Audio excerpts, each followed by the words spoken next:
Bonjour à tous, bienvenue sur Je Tulie.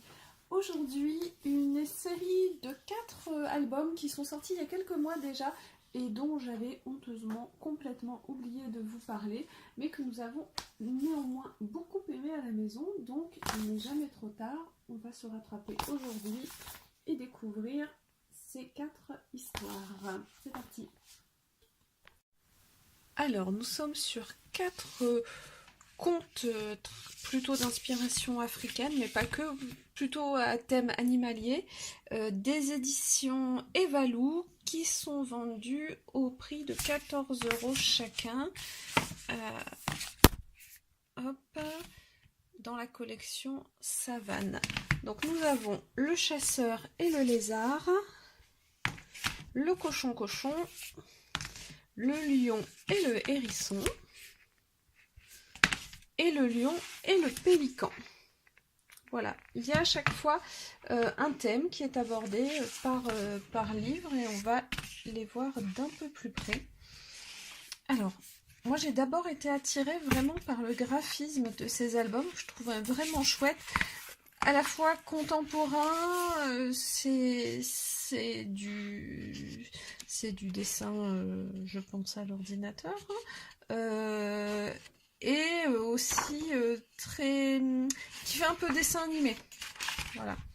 Donc le chasseur et le lézard, par exemple, il est recommandé à partir de 5 ans. Oui, c'est pas mal à partir de 5 ans, effectivement. Alors, comme on disait, ce sont des contes qui sont inspirés, je pense, d'histoires traditionnelles africaines.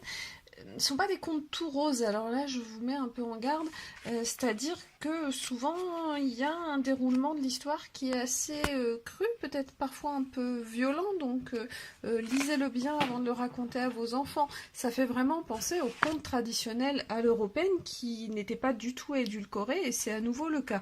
Donc ici on a un chasseur, par exemple, Mariko, qui tue à tout va, et finit par faire fuir tout le gibier des environs jusqu'à ce qu'il attrape ce lézard qui lui dit de faire bien attention, qu'il n'est pas un lézard comme les autres. Mariko s'en fiche, décide quand même de le faire cuire et de le manger, sauf qu'en fait, effectivement, c'est un lézard un peu magique et que Mariko ne s'en sortira pas. Donc voilà, celui-ci nous recommande de faire quand même attention aux animaux, à les respecter, et surtout quand on est en position de les chasser pour nous nourrir.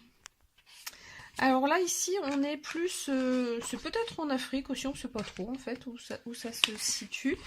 On a un couple de cochons avec une madame cochon qui est extrêmement... qui est pas super sympa et qui est affamée, qui donc envoie son mari à la recherche de nourriture. Et donc le mari, eh ben, il va tomber prisonnier d'une mare, en fait. Et donc il tombe prisonnier de cette mare, il s'aperçoit que cette mare est magique et qu'elle envoie sur des pics, donc il trouve un moyen d'obtenir de la nourriture. Donc il va piéger différents animaux de cette façon-là, pour satisfaire sa femme, toujours, jusqu'à tomber sur notre ami le rusé renard, avec une morale qui est « Ne fais pas aux autres ce que tu ne voudrais pas qu'on te fasse ». Voilà, encore une histoire, celle-ci est peut-être un peu plus rigolote, quoique il faut que votre enfant supporte l'idée que certains animaux vont se faire tuer. Le lion et le hérisson. Alors cette fois-ci, nous avons un lion assez cruel qui règne en maître et qui demande la déférence de tous les animaux, sauf que nous avons un petit hérisson qui va résister, qui va lui se faire avaler, lui piquer la gorge et se faire recracher. Voilà. Et le lion va le convoquer pour le punir, sauf que le hérisson va lui dire qu'il a des amis précieux. Le lion va agir en supérieur et lui dire « mais quels amis, d'où tu as des amis, etc. » Et en fait, ces amis, ce sont les abeilles qui se révèlent bien dangereuses pour le lion. Et donc la morale de cette histoire, c'est que depuis cette histoire, eh bien, les lions ont quitté la France pour partir vivre en Afrique parce qu'ils ont peur des abeilles. et que voilà, il faut faire attention à ne pas agresser même un plus petit que soi, parce qu'il peut s'avérer dangereux quand même en retour. Alors cette fois, nous avons affaire à Diego, le roi lion, vaniteux, très puissant, qui en fait cache un terrible secret, c'est qu'il ne sait pas nager, il en a très très très honte, et donc il ne va jamais dans l'eau. Et il finit par trouver un subterfuge, c'est échanger ses pattes avec celles du pélican, de façon à réussir à nager.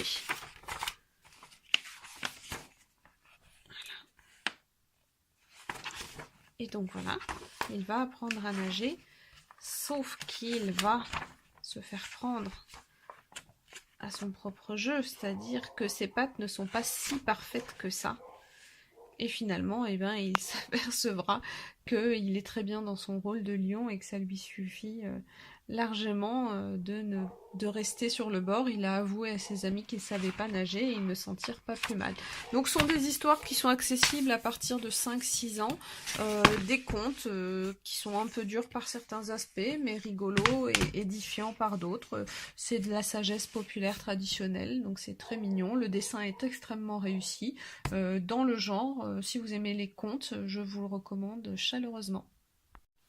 Donc voilà, aux éditions Evalou, les contes de la savane, à partir de 5 ou 6 ans, grosso modo, des histoires que vous prendrez plaisir à découvrir avec vos enfants pour plonger au cœur des traditions, des contes traditionnels africains.